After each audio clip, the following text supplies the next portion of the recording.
ገጹ ላይ ያወጣው ጽሑፍ ያመለክታል።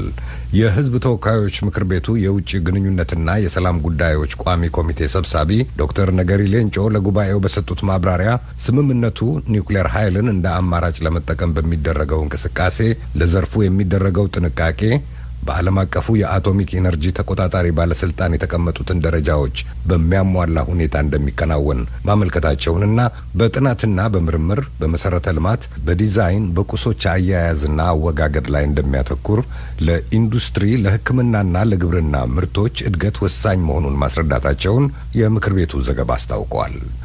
የኢትዮጵያ ፌዴራል መንግስትና ሀገሪቱ ውስጥ ያሉ የተባበሩት መንግስታት ተቋማት ትግራይ ውስጥ በመንግስቱ ቁጥጥር ስር ወዳሉ እንዲሁም ከአማራና ከአፋር ክልሎች ጋር በሚዋሰኑ የትግራይ አካባቢዎች ሰብአዊ ድጋፍ ለማድረስ የሚያስችል ስምምነት ተፈራረሙ። በአካባቢው ወደ 600,000 የሚጠጋ ቁጥር ያለው ሰው አጣዳፊ እርዳታ እንደሚያስፈልገውና በተደረሰው ስምምነት መሰረት ምግብ፣ መድኃኒቶችና ሌሎችም አቅርቦቶች እንደሚጓጓዙ ተነግሯል።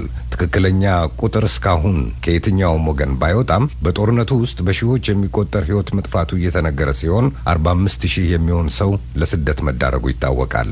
ይህ ትናንት የተደረሰው ስምምነት ለሀገር ውስጥ ተፈናቃዮችና ትግራይ ክልል ውስጥ ለሚገኙ ኤርትራውያን ስደተኞችም ሰብአዊ ድጋፎች መድረሳቸውን የሚያረጋግጥ እንዲሆን ሱዳን ውስጥ ኡምራ ኩባ መጠለያ ተገኝተው እየጎበኙ ያሉት የኖርዌይ የስደት ጉዳዮች ምክር ቤት ዋና ጸሐፊ ያን ኢገላንድ አሳስበዋል። የረድኤት ተቋማቱ እርዳታ ለማድረስ በዝግጁነት ተሰልፈው እየተጠባበቁ መሆናቸውንም ሚስተር ኢገላንድ አመልክተዋል። በሌላ በኩል ትግራይ ክልል ውስጥ እየተካሄደ ያለው ህግን የማስከበር እርምጃ እየተከናወነ ያለው በህገ መንግስቱ ስልጣን የተሰጣቸው ተቋማት ባሳለፉት ውሳኔ መሰረት ነው ብለዋል የተወካዮች ምክር ቤት አፈ ጉባኤ አደም ፋራህ። መንግስት ወታደራዊ እርምጃ እንዲወስድ ምክር ቤቱ ባሳለፈው ውሳኔ አፈጻጸም ላይ ጠቅላይ ሚኒስትሩ ለምክር ቤቱ ማብራሪያ እንዲሰጡ እንደሚጠይቋቸው አፈ ጉባኤው ተናግረዋል። የውጭ ጉዳይ ሚኒስትር ዴኤታና የአስቸኳይ ጊዜ አዋጁ የኮሚኒኬሽንስ ኃላፊ አቶ ሬድዋን ሁሴን ጠቅላይ ሚኒስትር አብይ ለህዝብ ተወካዮች ምክር ቤት ቀደም ሲል ማብራሪያ ከሰጡ በኋላ ከሬውተርስ የዜና ወኪል ጋር ባደረጉት ቃለ ምልልስ ማይካድራ ውስጥ መገደላቸው የተረጋገጠው ሰዎች ቁጥር ከ700 በላይ መሆኑን ተናግረዋል። በሌሎች የትግራይ ክልል ከተሞች በመከላከያ ሰራዊቱ እንቅስቃሴና በአየር ኃይሉ በሲቪሎች ላይ የተፈጸመ ግድያ የለም ሲሉ ቀደም ሲል በጠቅላይ ሚኒስትሩ የተሰጠውን ማብራሪያ አጠናክረዋል። በምክር ቤቱ ስብሰባ ላይ ህወሓት በአሸባሪነት መፈረጅ አለበት የሚሉ ተደጋጋሚ ጥያቄዎች መነሳታቸውን በተመለከተ ለቀረበላቸው ጥያቄም መንግስት ፓርቲውን በአሸባሪነት እንደማይፈርጅ አመላክተው ይህም ከጥቂት የፓርቲው መሪዎች በስተቀር አብዛኛው የህወሓት አባል ወንጀል የማይመለከተው ስለሆነ ነው ብለዋል። ይህ በእንዲህ እንዳለ በዚህ ዓመት እንዲካሄድ የታቀደው አጠቃላይ ምርጫ ከመጠራቱ በፊት አስፈላጊ ሁኔታዎች ሁሉ መሟላት አለባቸው ብለው እንደሚያምኑ የተቃዋሚ ፓርቲዎች መሪዎች አሳስበዋል። መሪዎቹ ለቪኦኤ በሰጡት ቃል ምርጫው ከመካሄዱ በፊት የህግ የበላይነት መረጋገጥ አለበት ብለዋል። በመጽሔት ዝርዝር ዘገባዎችን ይዘናል። ለኮቪድ-19 በሚሰጠው ዓለም አቀፍ ምላሽ ላይ ለመምከርና ከወረርሽኙ ዳፋ ማገገም የሚቻልባቸውን ስልቶች ለመቅረጽ የታለመ የተባበሩት መንግስታት ድርጅት ጠቅላላ ጉባኤ በኢንተርኔት እየተካሄደ ነው። ለ2 ቀናት በተያዘውና ዛሬ በተጀመረው ጉባኤ ላይ ከ100 በላይ የሀገሮች መሪዎችና የመንግስታት ከፍተኛ ባለስልጣኖች እየተሳተፉ ነው።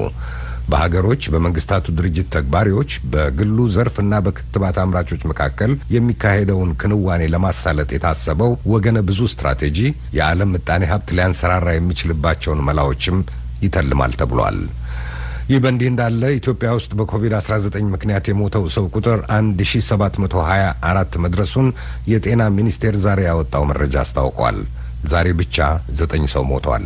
እስከ ዛሬ ባለው ጊዜ የኮቪድ ህሙማን ቁጥር 32468 እንደሆነና 317 ሰዎች በጽኑ ታመው እንደሚገኙ ሚኒስቴሩ አመልክቷል። ለኮሮና ቫይረስ መጋለጡ የተረጋገጠው ሰው ቁጥር 111579 መሆኑም ተገልጿል።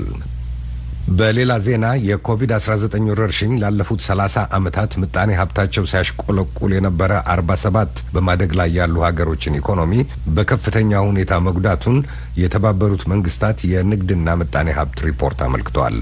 ሊሳ ሽላይን ከጄኔቫ ያጠናቀረችውን ዘገባ ጽዮን ግርማ ይዛዋለች። በተባበሩት መንግስታት የንግድና ምጣኔ ሀብት ባለሙያዎች ባወጡት በዚህ ዓመት አነስተኛ እድገት ያስመዘገቡ ሀገሮች ሪፖርት ያለው አስከፊ ሁኔታ የሚቀየረው በማደግ ላይ ያሉ ሀገሮች የማምረት አቅማቸውን ከጨመሩ ብቻ መሆኑን አስታውቋል።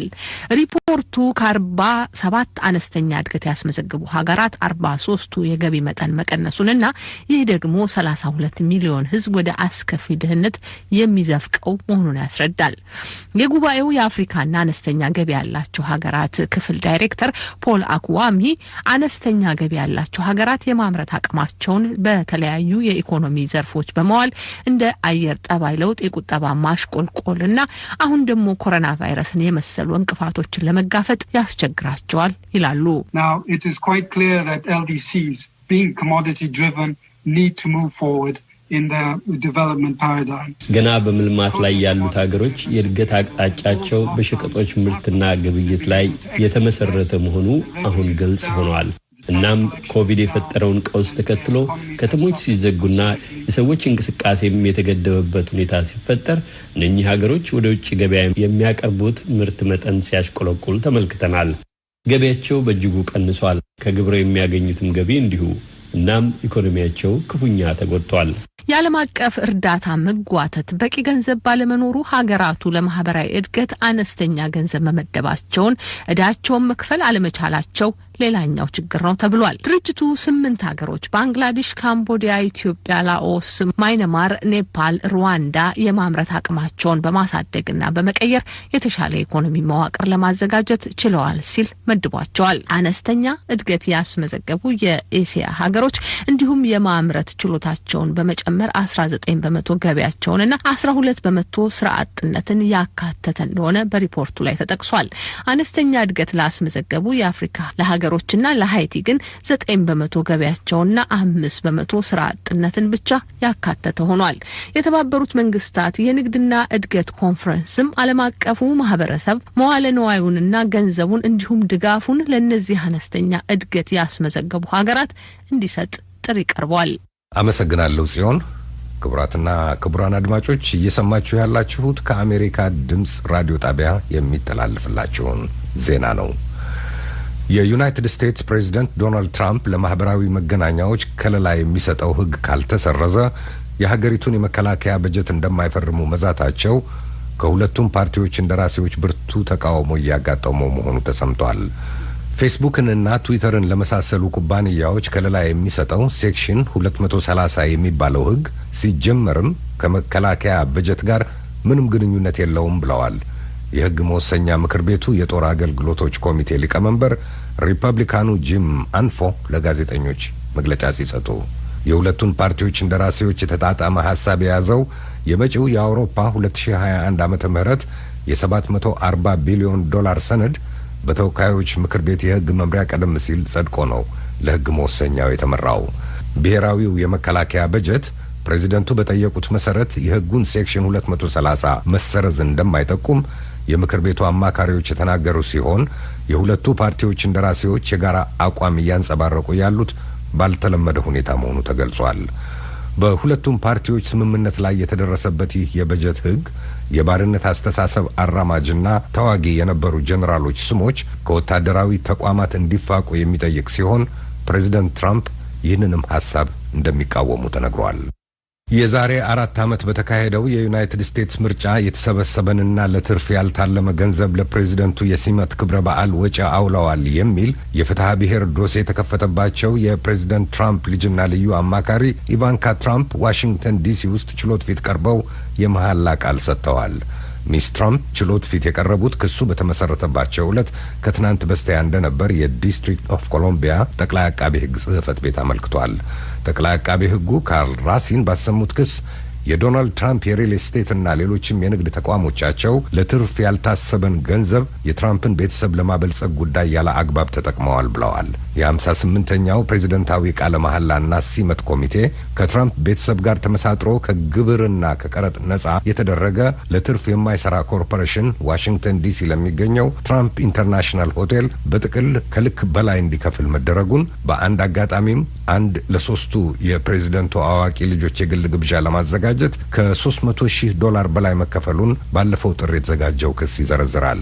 ለትራምፕ ቤተሰብ ንግድ ያለ አግባብ ተላልፏል ያለው 1 ሚሊዮን ብር ተመላሽ እንዲደረግ የአቃቤ ሕጉ የፍትሐ ብሔር ክስ ጠይቋል። ዋይት ሀውስ ስለ ክሱ እንዲያብራራ ከቪኦኤ ለቀረበለት ጥያቄ ለጊዜው መልስ ባይሰጥም የሲመት በዓሉ አዘጋጅ ኮሚቴ ግን ሂሳቡ በነጻ አካል ኦዲት መደረጉንና ወጪዎች ሁሉ የተፈጸሙት በሕግ አግባብ መሆኑን ገልጿል። ተከበራችሁ አድማጮች፣ የዜናው ሰዓት አበቃ። ከቀሪ ዝግጅቶቻችን ጋር አብራችሁን ቆዩ። ወደ ቆንጂት ለመለሳችሁ።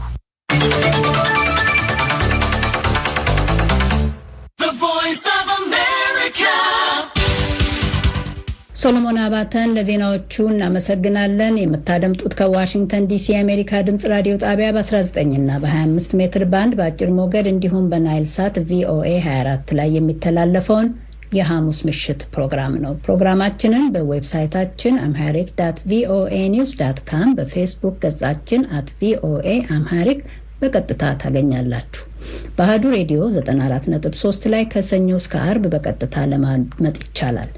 ከመደበኛው የአንድ ሰዓት ፕሮግራማችን በተጨማሪም ጋቢና የተሰኘውን የወጣቶች ፕሮግራም እንድትከታተሉ እንጋብዛችኋለን። ወቅታዊ ዘገባዎች ወደሚቀርቡበት ክፍለ ጊዜ ከማለፋችን በፊት ወደ ኋላ ላይ ከሚቀርቡ ውይይቶች አንዱን እናስተዋውቃችሁ። በኢትዮጵያ ምርጫ ለማካሄድ ምቹ ሁኔታዎች ቢኖሩም መሰራት ያለባቸው ቀሪ ተግባራት እንዳሉ የተፎካካሪ የፖለቲካ ፓርቲዎች አመራሮች ተናገሩ።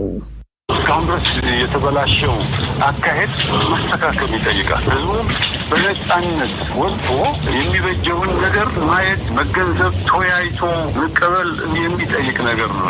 ይሄ ነገር ለማሟላት አሁን ባለው ግርግር ሁኔታ አመቻ አይደለም። የትግራይ ዲሞክራሲያዊ ፓርቲ ሊቀመንበር ዶክተር አረጋዊ በርሄን ድምጽ ነው የሰማነው። ዜጎች በነጻነት ሀሳባቸውን በሰላማዊ መንገድ እንዲገልጹ ማስቻል፣ ከዛ በፊት መሰራት ያለባቸውን ነገሮች ሰርቶ መጨረስ ነው ይገባል፣ መሆንም አለበት። እኛም ጥያቄ ነው። ከዛ በተረፈ ግን የዛሬ ዓመት፣ የዛሬ 2 ዓመት፣ የዛሬ 3 ዓመት እያሉ ላልታወቀ ጊዜ መግፋት አንደኛ የህዝቡንም መብት መንፈግ ነው፣ የመምረጥ መብት። ሁለተኛ ምርጫ ካልተደረገ ከዛሬ ነገ ይሻላል ብሎ በእርግጠኝነት መናገር አይቻልም። እኚህኛው ደግሞ የኢዜማ ሊቀመንበር አቶ የሽዋስ አሰፋ ናቸው። በሁለተኛው አጋማሽ ጠብቋቸው። አሁን በቀጥታ ወደ መጽሔት ክፍለ ጊዜ እንሻገራለን። በቅድሚያ የምሽቱ አብይ ርዕስ። በትግራይ ክልል የተካሄደው የህግ ማስከበር ዘመቻ ህገ መንግስታዊ ስርዓትን ተከትሎ በብቃትና በውጤታማነት የተከናወነ ነው ሲሉ የፌዴሬሽን ምክር ቤት አፈ ጉባኤ አደም ፋራህ አስታወቁ። ጠቅላይ ሚኒስትር አብይ አህመድ በትግራይ ክልል ስላለው አጠቃላይ ሁኔታ በቀጣይ ለምክር ቤቱ ሪፖርት እንደሚያቀርቡ አፈ ጉባኤው ጠቅሰዋል። አፈ ጉባኤው በመቀጠል የዘንድሮ የብሔር ብሔረሰቦችና ህዝቦች ቀን ለዓመታት በብሔር ብሔረሰቦች ሲነግድ ከከረመው የህወሓት ቡድን ሽንፈት ማግስት መሆኑ ልዩ ያደርገዋል ማለታቸውን ጠቅሳ ፀሐይ ዳምጠው ተከታዩን ሪፖርት አስተላልፋለች። አፈ ጉባኤው አቶ አደም ፋራህ ህወሓት ህገወጥ ድርጊቱን እንዲያቆም በምክር ቤቱ ተደጋጋሚ ጥሪ ቢደረግለትም ህገ መንግስቱን አደጋ ላይ የሚጥሉት ድርጊቶች ከማድረግ ሊቆጠብ አልቻለም ነበር ብለዋል። ይህንን ተከትሎ የህወሓት ምክር ቤት እንዲፈርስ ስራ አስፈጻሚው አካልም እውቅና እንዳይኖረው የፌዴሬሽን ምክር ቤት ውሳኔ ማሳለፉንም በሰጡት መግለጫ አስታውሷል። በክልሉም ግዛዊ አስተዳደር እንዲቋቋም ምክር ቤቱ መወሰኑና ውሳኔውም ህገ መንግስቱን ለማስፈጸም የወጣው አዋጅ ቁጥር 359/95 መሰረት ያደረገ መሆኑንም ጠቁመዋል። መንግስት ይህን ቡድን በህግ ቁጥጥር ስር ለማዋል የወሰደው እርምጃ የንጹሃን ዜጎችን ደህንነት በጠበቀ መልኩ መሆኑንም ገልጿል። የህግ ማስከበር ዘመቻው በህገ መንግስቱ መሰረት በብቃትና በውጤታማነት መፈጸሙንም ምክር ቤቱ ገምግሟል ሲሉም አፈጉባኤው ተናግረዋል። ምክር ቤቱ በቀጣይ በትግራይ ክልል የሚከናወኑ ተግባራት በህገ መንግስቱ መሰረት መፈጸም አለመፈጸማቸውን የሚከታተል መሆኑንም ተናግረዋል። በዚህ መሰረት ጠቅላይ ሚኒስትር አብይ አህመድ በክልሉ ስላለው ሁኔታ በቀጣይ ለምክር ቤቱ ሪፖርት እንደሚያቀርቡም አፈጉባኤው ገልጿል። ዛሬ የተጀመረውን የብሔር ብሔረሰቦችና ህዝቦች ቀን አከባበር ስነስርዓት በማስመልከት በአዲስ አበባ የተዘጋጀው የባህል አውደ ርዕይ ላይ አፈጉባኤው ባደረጉት ንግግርም የዘንድሮ በዓል በብሔር ብሔረሰቦች ስም የሚነግድ ካሉት ህወሓት ሽንፈት ጋር መገጣጠሙን አመልክቷል። የዘንድሮ በዓል የሀገራችን ብሔሮች ብሔረሰቦችና ህዝቦች በህገ መንግስቱ የተጎናጸፏቸው መብቶች በተሟላ መልኩ እንዳይከበሩላቸው እንቅፋት የነበረውና በስማቸው ከመነገድ ውጪ ለውክልነታቸውና ፍትሃዊ ተጠቃሚነታቸው ደንታ ያልነበረው ከሃዲው የህወሓት ጁንታ ቡድን በለውጡ አመራር ብስለትና የአመራር ብቃት በጀግና የሀገር መከላከያ ሰራዊት የላቀ ብቃትና መስዋዕትነትና በመላው የሀገራችን ህዝቦች ተሳትፎ በተሸነፈበት ማግስት የሚከበር በመሆኑ ልዩ ትርጉም የሚሰጠው ነው። የብሔር ብሔረሰቦች ቀን የሀገሪቱ ህገ መንግስት የጸደቀበት ቀን እንደመሆኑ መጠን ዕለቱ የእኩልነት መብታቸው የተረጋገጠላቸው ህዝቦች የሚተዋወቁበት መድረክ መሆኑንም ተናግረዋል። ሀገራችን ኢትዮጵያ የተለያዩ ብሔሮች ብሔረሰቦችና ህዝቦች ለረጅም ጊዜ በጋራ የኖሩባት ህብረ ብሔራዊ ሀገር ናት። እነዚህ ብሔር ብሔረሰቦች የራሳቸው ቋንቋ፣ የራሳቸው ልዩ ባህል፣ የራሳቸው ታሪክና ቅርስ አላቸው። በሀገራችን ህዝቦች መካከል እንደ ጸጋ ሊታዩ የሚችሉ ልዩነቶች ያሉ ቢሆንም ይህ ሳያራርቃቸው የጋራ ዕጣ ፈንታቸውን ለመገንባት በጋብቻ በንግድና በእምነት በመሰናሰል በርካታ የጋራ አኩሪ ሀገራዊና ከባቢያዊ ታሪኮችን በመፈጸም የሀገራቸውን አንድነትና ሉዓላዊነት አስጠብቀው ኖረዋል። እነዚህ ማንነቶች በበጎ ነገሮች ብቻ ሳይሆን ችግሮችንም ሲጋሩ መቆየታቸው ይታወቃል። በሀገራችን ኢትዮጵያ የሚገኙ ማህበረሰቦች ላላቸው ባህል፣ ቋንቋ፣ ሃይማኖት፣ ታሪክና ሌሎች ልዩነቶች እኩል እውቅናና ክብር በመስጠትና አካታች የሆነ የፖሊሲ እርምጃዎችን በመውሰድ በሂደት የጋራ ሀገራዊ እሴቶችንና ፍላጎቶች እንዲጎለብቱ ማድረግ ያስፈልጋል። ከዚህ አንጻር የፌዴራል ህገ መንግስት የኢትዮጵያ ብሔሮች ብሔረሰቦችና ህዝቦች ባህላቸውን፣ ታሪካቸውን፣ ቋንቋቸውን የመግለጽ የማዳበርና የማስፋፋት ሙሉ መብት እንዳላቸው ይደነግጋል። በመሆኑ ይህ ኑ ኢትዮጵያን በአንድ መድረክ እንያት የባህል ኤግዚቢሽን ትልቅ ትርጉም የሚሰጠው ነው። የአሜሪካ ድምፅ ያነጋግራቸው የአውደ ርዕዩ ተሳታፊዎችም የአፈ ጉባኤውን ሀሳብ አጠናክረዋል። መተካሽ ወዳጆ እባላለሁ። እኔ ከደቡብ ብሔር ብሔረሰቦች ከጎፋ ዞን ነው የመጣሁት። የብሔር ብሔረሰቦች ቀን ያው ህገ መንግስቱ የጸደቀበት ህዳር 29 ሲሆን የብሔር ብሔረሰቦች ቀን ለ15ኛው ጊዜ መከበሩ ህብር ብሔርነታችን ለአንድነታችን ለእኩልነታችን እያል ያው ብሔር ብሔረሰቦችን ማክበር ማለት ለኛ አንዱ ብሔር ከአንዱ ብሔር ጋር የትውውቅ መድረክ ነው።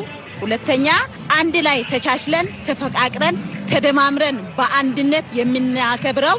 እዝቀል ይባላል። የብሔር ብሔረሰቦች ቀን ሲከበር ከእኩልነት አንጻር ጠቀሜታው እያንዳንዱ ብሔረሰብ አሁን እዚህ ጋር እንደምታዩ የራሱ የሆነ ነገር አውጥቶ ሲያሳይ የሚሆነው ነገር ሁሉ የኔ ነው የሚለውን እድምታም የያዘ ስለሆነ እኩልነት ላይ የሚሰራው ስራ ወደፊትም ተጠናክሮ መቀጠል ያለበት ነው። ዛሬ በአዲስ አበባ የተጀመረው የብሔር ብሔረሰቦችና ህዝቦች ቀን የባህል አውደ ርዕይ ላይ በፌዴሬሽን ምክር ቤት እውቅና ያገኙ 76 ብሔረሰቦች ተሳታፊ መሆናቸው ተገልጿል። ለአሜሪካ ድምፅ ፀሐይ ዳምጦ ከአዲስ አበባ።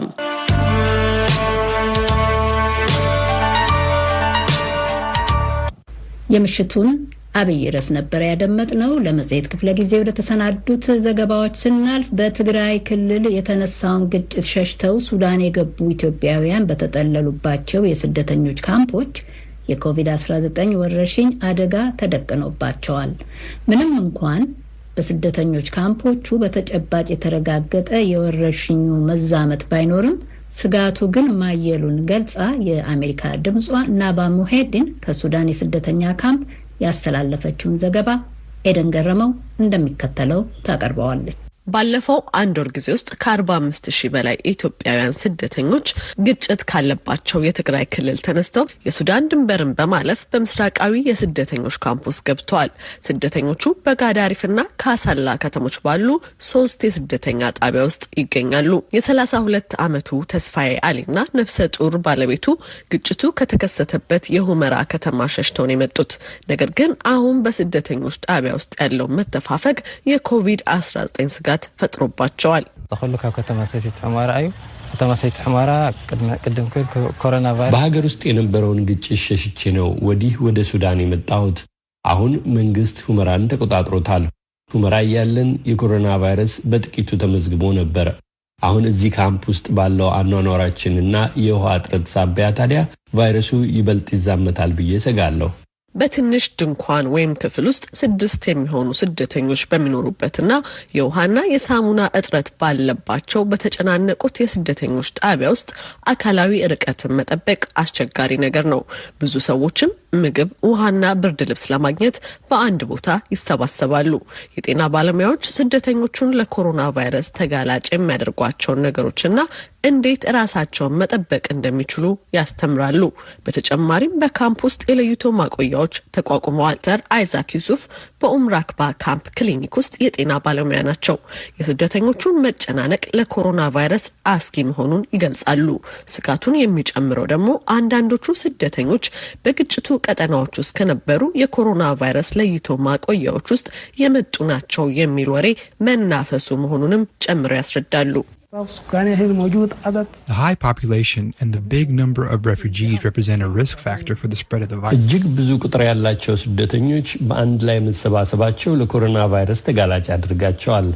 አንዳንዶቹ እንዲያውም ጦርነቱ በነበረባቸው አካባቢዎች ካሉ ለይቶ ማቆያዎች ሳይመጡ እንዳልቀሩ ጥርጣሬ አለ። በሱዳን የኮሮና ቫይረስ ወረርሽኝ ለሁለተኛ ጊዜ አገርሽቷል። 17000 የሚሆኑ የኮሮና ቫይረስ ተጠቂዎች የተገኙ ሲሆን የሟቹ ለማመድ እየሞከሩ ነው። በተመሳሳይ የሱዳን መንግስት እየጨመረ ያለውን የስደተኞች ቁጥር ለመቋቋም ከዋና ከተማዋ ካርቱም 250 ኪሎ ሜትር የሚገኝ አዲስ የስደተኞች ጣቢያ እያቋቋመ ይገኛል። የተባበሩት መንግስታት ድርጅት የስደተኞች ኮሚሽን ትግራይ ውስጥ ወታደራዊ ግጭቱ ከጀመረበት ጊዜ አንስቶ ካሁን ቀደም ያገኙት የነበረው ሰብአዊ እርዳታ ለተቋረጠባቸው በሺዎች የሚቆጠሩ ኤርትራውያን ስደተኞች ለመድረስ መተላለፊያ መንገድ እንዲመቻችለት ለኢትዮጵያ መንግስት ጥሪ አቅርበዋል። ሊሳ ሽላይን ከድርጅቱ ጽህፈት ቤት ከጄኔቫ ያጠናቀረችውን ሪፖርት አሉላ ከበደ አሰናድቶታል። ለ96,000 ኤርትራውያን ተጠልለውባቸው በሚገኙት 4 ካምፖች ውስጥ ለመጨረሻ ጊዜ ምግብ የተከፋፈለው የኢትዮጵያ መንግስት በትግራይ ወታደራዊ ዘመቻውን ከጀመረበት ጥቅምት 25 2013 ዓ.ም አስቀድሞ ነው። በአሁኑ ሰዓት በመጠለያ ካምፖቹ ምግብ ባለመኖሩም ለረሃብና ከፍተኛ የምግብ እጥረት መጋለጥ አደጋ ተደቅኖባቸዋል ሲል የመንግስታቱ ድርጅት የስደተኞች ጉዳይ ጽህፈት ቤት አስታውቋል። በተጨማሪም የደህንነትና የጸጥታ ስጋት መኖሩን ጠቁሟል። በትግራይ ያሉት የመገናኛ ዘዴዎች በመቋረጣቸው እየሆነ ያለውን በተጨባጭ ለማረጋገጥ ግን አዳጋች እንደሆነባቸው የተናገሩት የዩኤንኤችሲአር ቃል አቀባይ ባባር ባሎች ናቸው። አንዳንዶቹም መጠለያ ካምፖቹን ጥለው ለመውጣትና ዳግም ተፈናቅለው በሰሜን ኢትዮጵያ የተለያዩ አካባቢዎች ለመበተን ሳይገደዱ አልቀሩም ነው ያሉት ቃል አቀባዩ። And other refugees who are in the camps, they may start moving away as well. But in terms of attacks, በመጠለያ ካምፖቹ ያሉ ሌሎችም አካባቢውን ጥለው መሄድ ሊጀምሩ ይችላሉ። ነገር ግን ሊደርስባቸው የሚችሉ ጥቃቶች፣ እገታና የግዳጅ ምልመላን ጨምሮ የመሳሰሉ አሳሳቢ ሪፖርቶች እየደረሱን ነው። ይሁንና የምናጣራበት መንገድ ስለሌለን ትክክለኛውን ለማረጋገጥ ግን በጣም አዳጋች ነው ያሉት። ባሎች አክለውም የረድኤት ሰራተኞች ለእነኚህ በአደገኛ ሁኔታ ውስጥ ለሚገኙ ሰዎች መድረስ ይችሉ ዘንድ መንገዱ ክፍት መሆን አለበት ብለዋል። ይህ በእንዲህ እንዳለም ግጭቱን በመሸሽ የሚሰደዱ ኢትዮጵያውያን አሁንም ወደ ሱዳን እያመሩ መሆናቸውን ዩኤንኤችሲአር አስታውቋል። እስካሁን ወደ ሱዳን የተሰደደው ሰው ቁጥር 46,000 መድረሱን የተናገሩት የመንግስታቱ ድርጅት ባለስልጣን በየዕለቱ ይመጣ የነበረው አዲስ ተፈናቃይ ቁጥር ግን ከሺዎች ወደ መቶዎች ወርዷል ብለዋል። Those refugees who are arriving now, they do mention seeing more checkpoints on the roads which connect. ኢትዮጵያና ሱዳንን ከሚያገናኙ መንገዶች ላይ በርካታ የፍተሻ ጣቢያዎች ማየታቸውን እነኚህ አሁን እየደረሱ ያሉ ስደተኞች ነግረውናል። በቀላሉ መዘዋወር ባለመቻሉ ሌሎች መንገዶችን ተጠቅመው ሱዳን መድረሳቸውን ነው የገለጡልን። የዩኤንኤችሲአር ቃል አቀባይ ናቸው ይህን ያሉት።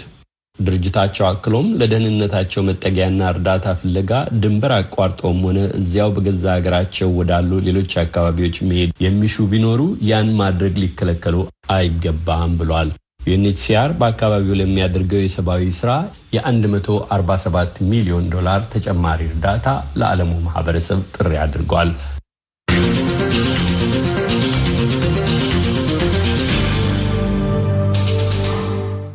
የኢትዮጵያ መንግስት ሕግ የማስከበር ዘመቻ ያለውንና በትግራይ ክልል ከህወሓት ጋር ሲያካሂድ የቆየውን ውጊያ በድል ማጠናቀቁን መግለጹን ተከትሎ በእርምጃው ለተካፈሉ አካላት የተዘጋጀ ልዩ የምስጋናና የድጋፍ ስነ ስርዓት ዛሬ ዋሽንግተን ዲሲ ላይ ይካሄዳል።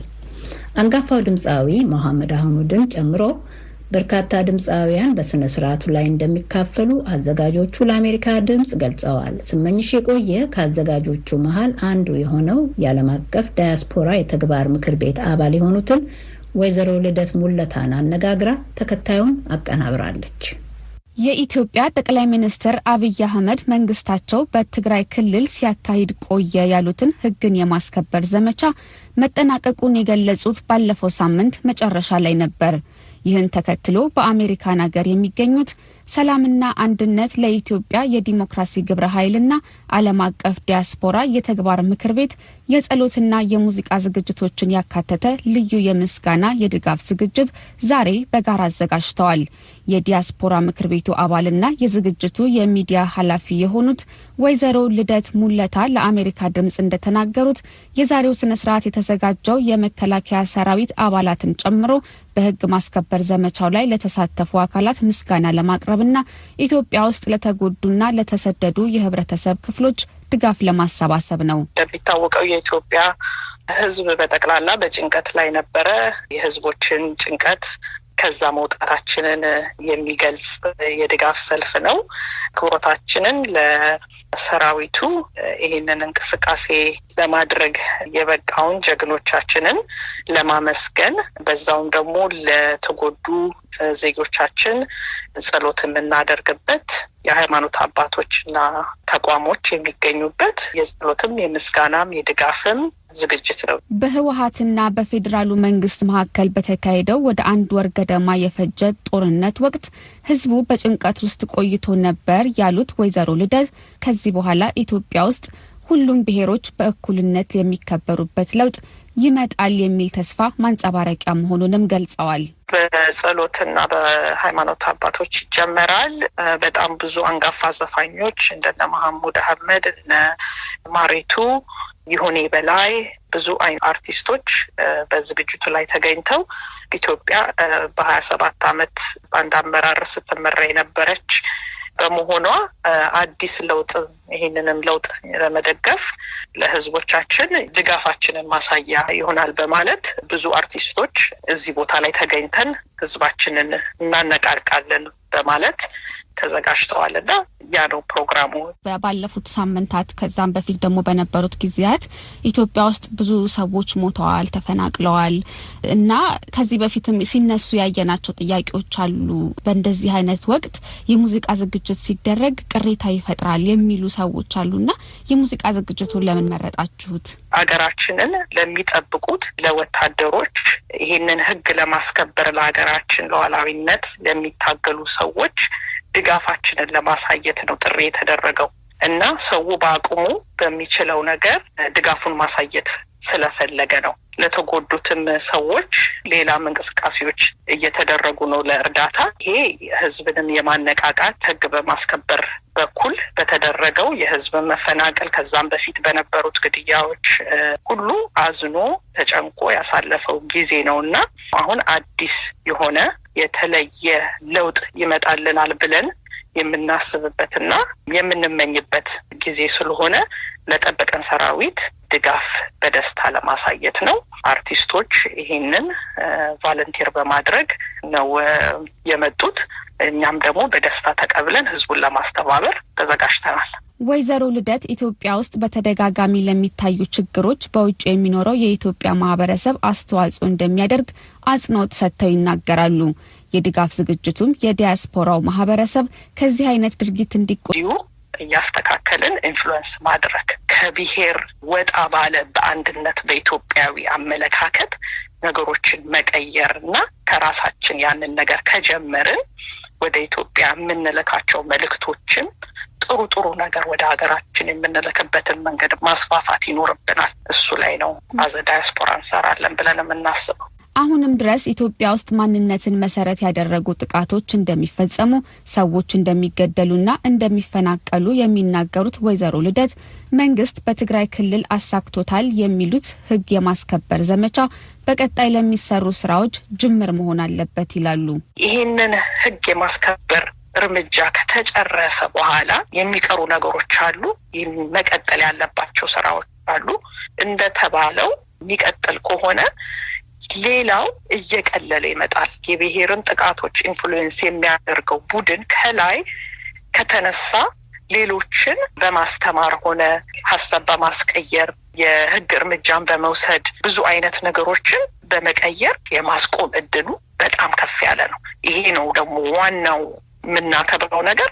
ኢትዮጵያ በእውነት እንደገና የኢትዮጵያዊነቷን፣ የአንድነቷን፣ የሁሉም ብሔር አንድነት እንደገና መሳት የምንችልበትን መንገድ ቀዳዳ የተሰጠን ጊዜ ነው። በዛሬው ዕለት የሚደረገው የድጋፍ ስነ ስርዓት ሜዳ ላይ እንደሚሆንና በዝግጅቱ ላይ የሚታደሙ ሰዎች ራሳቸውን ከኮሮና ቫይረስ ለመጠበቅ ማስክ በማድረግና ርቀታቸውን በመጠበቅ እንደሚታደሙ ወይዘሮ ልደት አስረድተዋል። በቀጣይም በኢትዮጵያ የተለያዩ ቦታዎች ለተጎዱና ለተፈናቀሉ ወገኖች ተከታታይ የገንዘብ ድጋፍ ማሰባሰቢያ ፕሮግራሞች እንደሚዘጋጁ ተናግረዋል። ለአሜሪካ ድምጽ ዘገባ ስመኝሽ የቆየ ከፌርፋክስ ቨርጂኒያ።